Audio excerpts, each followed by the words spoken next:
like an hour away from where I'm at right now. And so I didn't move far. But I grew up in Florida. And I was the only child for about 15 years. Yo, RR the galaxy. Um, yeah, so I was the only child for about 15 years, and I didn't have any siblings. I just had friends. And so when I was 8, I met Noah. My mom had she's been married. She's awesome. But just kind of grew up in like a toxic environment with arguing and bickering and abuse and all that type of stuff, and was kind of exposed to a lot of that like at an early age. And I think a lot of people relate to that too. A lot of people relate to the like the world has not been shielded from them, you know. And so in a way I'm grateful, but in another way I'm like, man, you know. But so I grew up, and my mom met my stepdad Kurt, and when I was 8, um, that's when Kurt was friends with Lance, our dad, and that's how I ended up meeting Noah. And so Noah and I just ran the How town. long? How long did they know each other? I don't know how long they knew each other for, um, but yeah, I went over, hung out with Noah whenever I could. We didn't live near each other. We lived about 45 minutes away, and so like I would go over, hang out every now and then. It wasn't a crazy thing, but we were friends and we talked often. And it's just so funny in a weird way. I think we convinced my mom to make like us move into their neighborhood. It was Really? weird. I was in public school. I did that until I was in 6th grade, and then I think Noah and I convinced our parents like it's way better for us to live together because we can work off of each other. I can be homeschooled. We can go to Subway on our longboards and get lunch, and so that's what ended up happening. And So so Noah's homeschooled as well. yeah, Wow. Okay. and so from when I met Noah, I think I lived in 6 houses before I moved into that neighborhood. So it was a process. And so I think I moved into that neighborhood when I was 14, or about 14. And we lived there for 5 years. And we would longboard, get lunch, we'd go like do work together. But then we started hanging out all the time. Right. Started spending holidays with them, started going over there. And that's when I really started to meet and know their family. But meanwhile, like my family it was like arguing all the time. It was bickering. It was getting in each other's faces, pushing, shoving, all that type of stuff. Stuff you don't really want. And after a while, it just takes a toll on you. And so I just created this thought, like I don't really want to be home. I don't want to be at home. I don't want to go do anything. And so I really just stayed in my room and I played video games when I was at home. And then like there wasn't I was I've never been a partier. I've never been the guy that likes to go to parties or do anything like that. And so I made friends at a church. And so, which is super weird. I didn't believe in Jesus or anything like that, Oh wow. but I just made friends at a church, and I started going. But to me, it was less of a church and it was more of an escape. It was a way for me to get away from people. These people aren't, they're not smoking, they're not doing all these different things that everybody else is kind of doing. They're just chill people that are enjoying each other's company. And I loved that. I loved this family aspect because I never really had that. Hmm. And so I started, and what's funny is Noah's family invited me to that church, and then God kind of pulled them in a different direction, and I stayed at that church, and I was there for a long time. I think I was there for 8 years, and Wow. just like that was just over the course of time. But I was just flipping and flopping, and I went to a conference called Big Stuff in Daytona, and Judah Smith started speaking one time, and they paid for me to go to this thing. You They said who was speaking? Judah Smith, Oh wow, Drew Smith. Nice. yeah, I love that guy. But they paid for me to go to the whole thing. I didn't want to go. I thought it would be fun or cool, but it was just like it was a weird thing, and so I ended up going, and it was a week away from my family, and I'm like, bet, let's go. And so we go, we get our snacks and stuff, and then Judah Smith was speaking, and I'm a shy guy. Like back then, I was shy. I didn't really talk to people. It was really to myself. I hung out with myself and Noah and a few friends in the neighborhood. That was my group. I didn't really do anything in public, and so Judah Smith started speaking. And I had this weird, like, out of body experience where I just felt like somebody or God was telling me, like, you're going to be doing that one day. I said, no, ain't no way. Ain't no way. Hmm. I ran. I stayed there, but I stopped going to church for a while. I just kind of hung out in the neighborhood, locked myself in my room, played video games, all this type of stuff. And, and I had some of the pastors and stuff, the youth pastors kind of reach out to me like, "Hey, you want to come?" And every now and then I pop back up. And what got me to stay is they gave me a job. Like they're like, "What What if you got kind? what if you got here like?" And I've had a job since I was like 14, but they just gave me Wow. something, not like on staff. They just gave me something to do. They're like, "Okay, well you're here, you're coming anyway." After I'd been coming for like 3 weeks, and they're like, what if we just put you over like stacking out chairs? You got here early, and so I was like, all right, cool. I went, I started stacking out chairs, and then they're like, okay, start doing pipe and drape too, and I started doing that, and then they changed into two different services, one for middle schoolers, You one were for how old? You were how old uh, at that time? this age. I was probably 16. Oh, wow. Okay. Young. Yeah, and so I'm like, yeah, because I could drive 16 or 17. Um, and I was stacking chairs, I was putting pipe and drape up, doing all this stuff, setting out snacks. And then I started building a team. I had other people show up at that time with me each week and set it up. And um, after a while, like I started figuring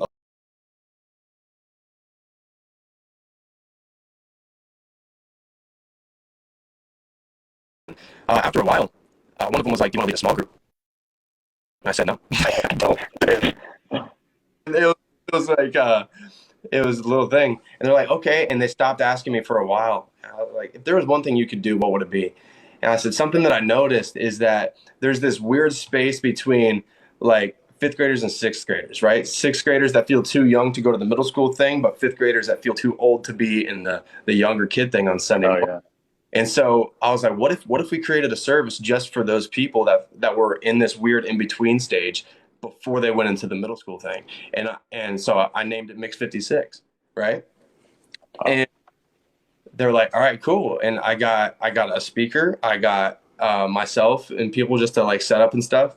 And then they were like, you want to lead a small group for Mix 56? I was like, no. And so they kept asking me after a while, and then I finally said yes. And then after I enjoyed it, it was fun. And then, but it also created me to like study a little bit more about what I was talking about. And my relationship with Jesus was like slowly starting to move forward a little bit. And then one of the guys was like, "Do you want to speak?" I said, "No, no." And then about like 6 months later, he asked me again. I was like, "Okay." And meanwhile, Noah and I are still friends. We're hanging out. I still have a crazy at home life. And there were nights where I would just stay at the church and I'd sleep on the stage because I didn't want to go home. Wow. And the pastor was okay with that. And so I spoke for the Wow. first, and I just had this like overwhelming piece of like it was a horrible sermon, but I was like I felt like I was doing what I was supposed to be doing, and it was super. Wow. And so I slowly just started speaking a little bit more. And then as I dove more into it, I started asking all these questions like, who is Jesus? Why do I follow him? Why do people follow him? Why is this real? Like all this other type of stuff. And starting getting into more theological questions to the point where I started asking questions that people couldn't answer for me. And so I started reading books and all this type of stuff, like who is Jesus, all this type of stuff.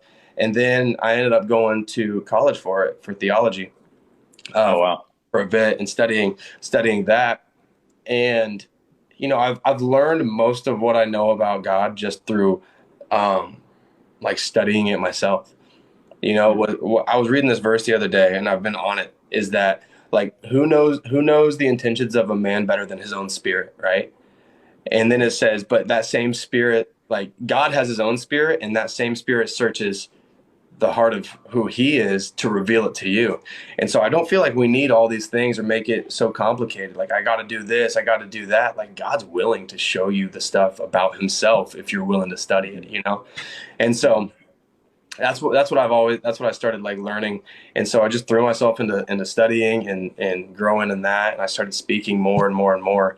Um, at Mosaic, and Noah and I are friends and hanging out. And then Noah comes to me one day. He's like, "Hey, bro, what do you?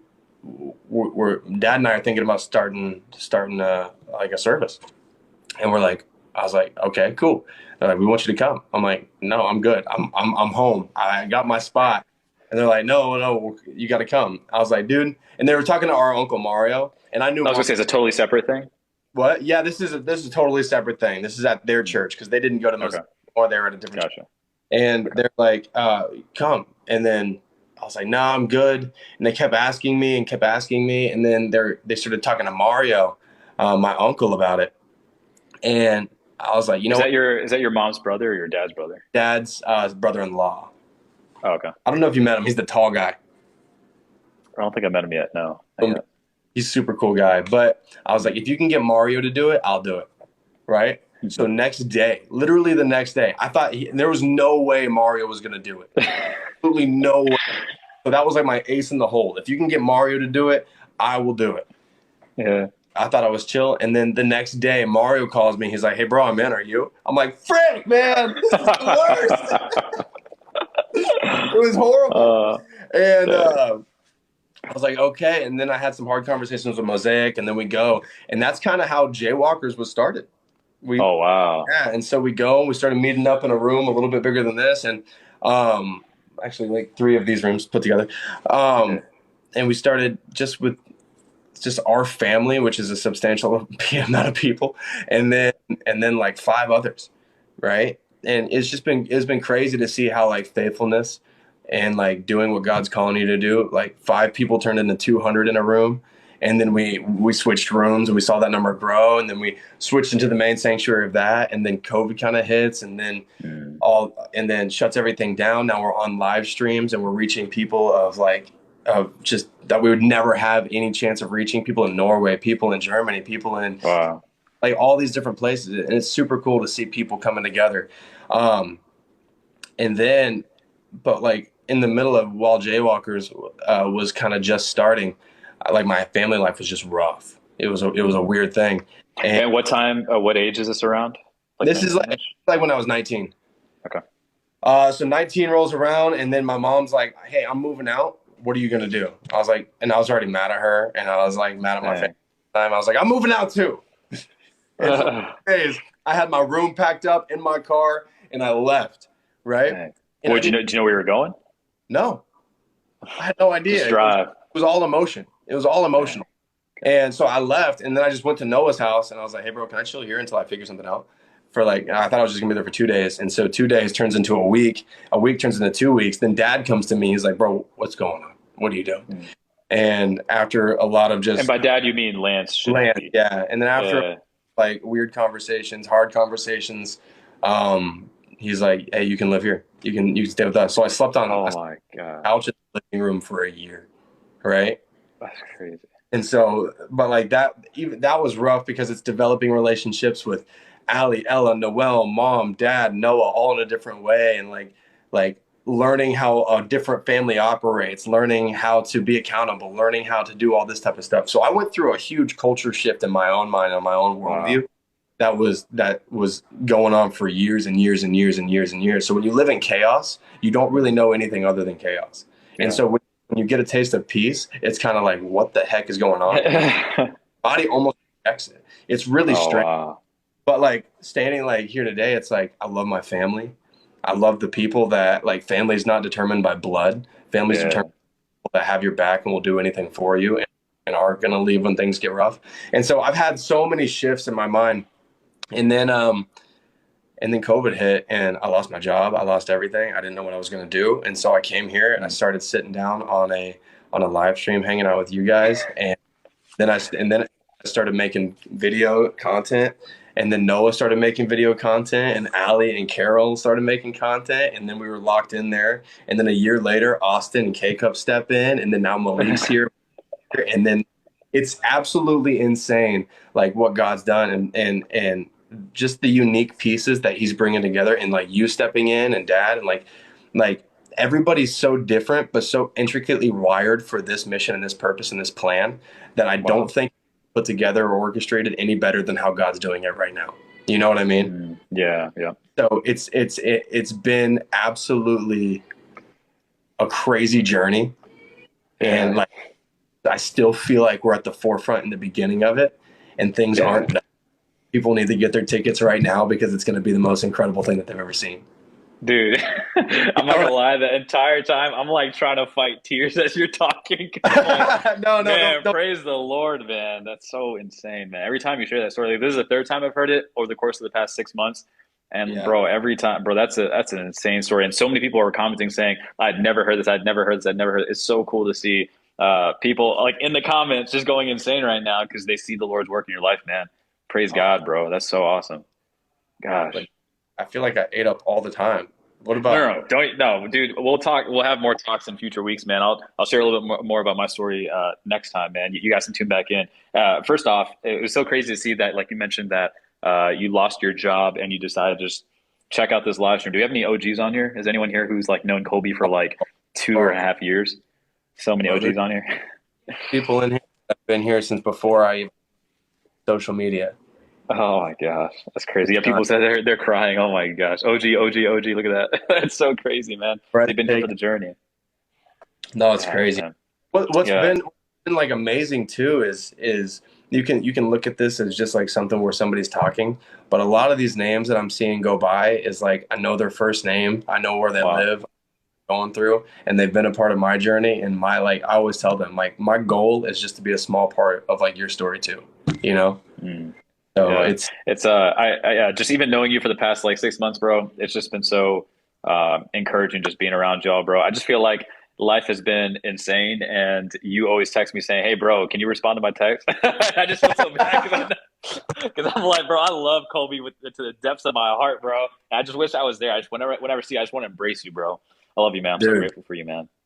dude, we're grateful to have you here too, man. I can't wait to get you back out here. It's gonna be fun. Yeah, man. I'll be there in 2 weeks, maybe three, worst case scenario, but I'll be there next couple of weeks, man. So I'm really excited, bro. What do you got going on right now? Anything Dude, special? Next time I we mean, I do think a this, way you, yeah. next time we do this, we're hearing your story. Oh, yeah, for sure. I'm But down, like 100% right down. now, like Yeah. what's kind of on your agenda? Yeah, I think something that you guys could be praying for me in general. Sorry, I'm just like wiping these passive tears. I'm not crying. These are thug tears, all right? I'm not actually crying.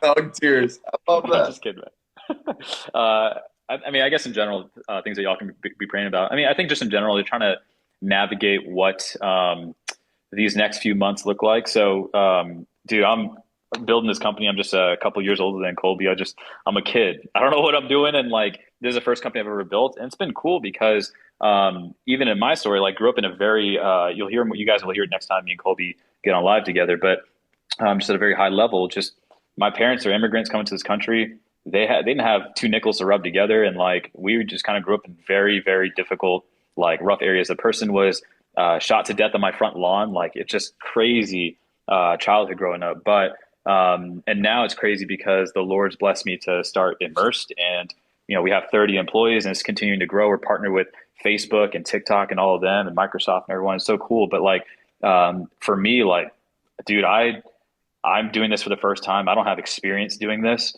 but the Lord has been faithful to go before me and fight on my behalf, and just open up like doorways and just opportunities I could never have imagined. Even like me and Colby crossing paths, I had no idea that we'd be walking into a family, and like that's so hard to find in such a world where people just care about money and people just care about being successful and famous or whatever. It's hard to find authentic people like Noah and Colby and Austin and people just like that, man. So just so grateful that the Lord made us cross paths, man, because it's rare, right? It's like it's hard to find. It's Yeah. somewhat of a dying breed because just sort of, I mean, Colby's seen met a ton of other famous people who, I mean, I'm sure he's seen, he's like, dang, bro, like this stuff is getting to your head. And like at the end of the day, bro, like, I mean, we can't take this with us to heaven. And yeah, like I don't want to gain the whole world and lose my soul. So I'm just staying tight with brothers like you who are going to be running this race for decades to come until the Lord calls us home, man. So I love you, bro. So grateful for you. Well, dude, hey, if you guys want to, I highly encourage you. Drop Renji a follow. He's a part of this. He makes some really funny videos. If you guys want to check those out, but huge part of this story, up and coming. So make sure you drop him a follow and keep up to date with everything going on. So, all right, Yeah, Renji, man. love you All so right, love much. you, bro. See you in a couple of weeks, man. Yeah, bro, I'm super excited. Go hang out with All Austin. right, talk soon. Yeah, I will. All right, see y'all. Peace.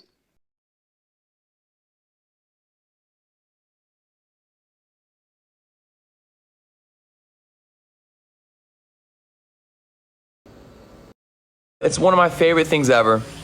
Paige, my dream is to one day do this,